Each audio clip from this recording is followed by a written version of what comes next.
უნდა გკითხო თავად ბრძოლაზე და იმაზე, თუ როგორ განვითარდება მოვლენები ჯასტინ გეიჯისთან. მაგრამ შენ ეს უკვე ყველასთვის გასაგებად თქვი. შენს ინსტაგრამზე ბიოგრაფიის ველიც კი განაახლე და იქ გამარჯვება წინასწარ ჩაწერე.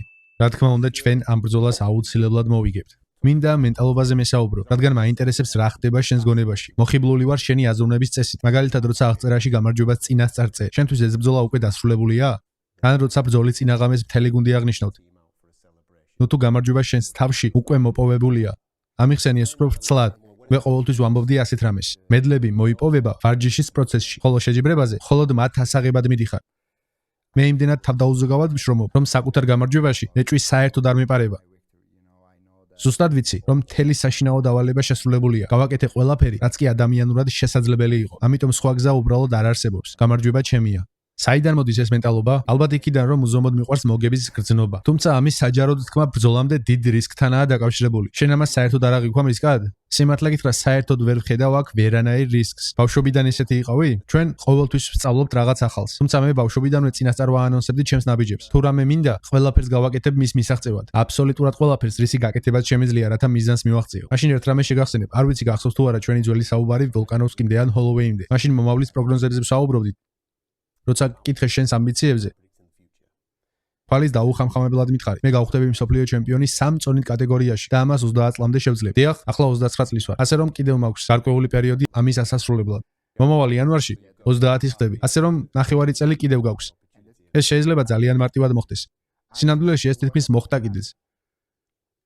სანამ ჯასტინთან ბრძოლას დამიდასტურებდნენ, ისლამ მახაჩევთან უნდა მებრძოლა. დანა უაიტი აპირებდა თეთრი სახლის ქარდის გამოცხადებას. UFC-დან მიღებული ზარით უკვე ვიცოდი, რომ ისლამს ხვდებოდი, რადგან ეს იყო პირველი შემოთავაზება, რაც მივიღე. დავიძინე და შუაღამისას 100-მდე ზარი დამხვდა UFC-დან. მითხრეს, რომ ისლამი დაშავდა და მის ნაცვლად ჯასტინს დაუპირისპირდებოდი. ანუ ოფიციალურ გამოცხადებამდე რამდენიმე საათით ადრე ჩემი მეტოქე ისლამი იყო.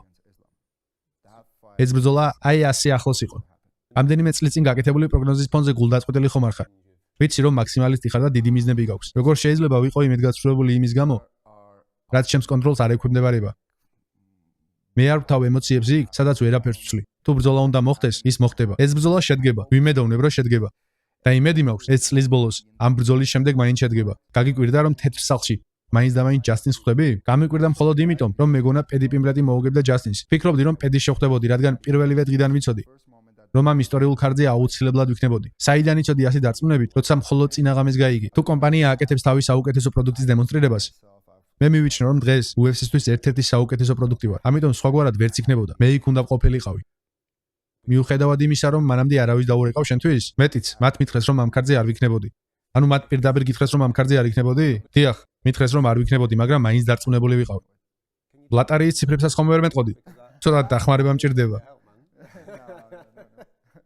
რას ნიშნავს შენთვის ამ ღონისძიებაზე ყოფნა? სოფლიოს ყველაზე გავლენიანი ადამიანი ბრძოლებს საკუთარ ეზოში მართავს. ეს ხო წარმოუდგენელია.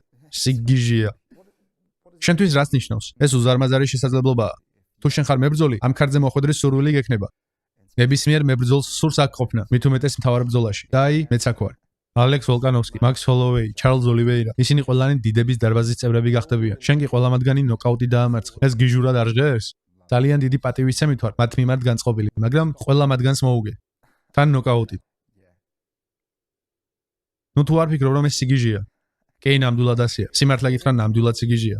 რატომ მოვიტყუო? ის რომ შევძელი გამეთიშა ვოლკანოვსკი, ჰოლოვეი, ოლივეირა, ეს უბრალოდ სიგიჟია. დიდი პატივისცემა მაქვს მათ მიმართ. ისინი უდიდესი ათლეტები არიან და ბევრი რამ გააკეთეს ამ სპორტისთვის. მოდი ვარდებზე ვისაუბროთ. ბევრმა არ იცის, რომ ეს ესპანური მემკვიდრეობაა.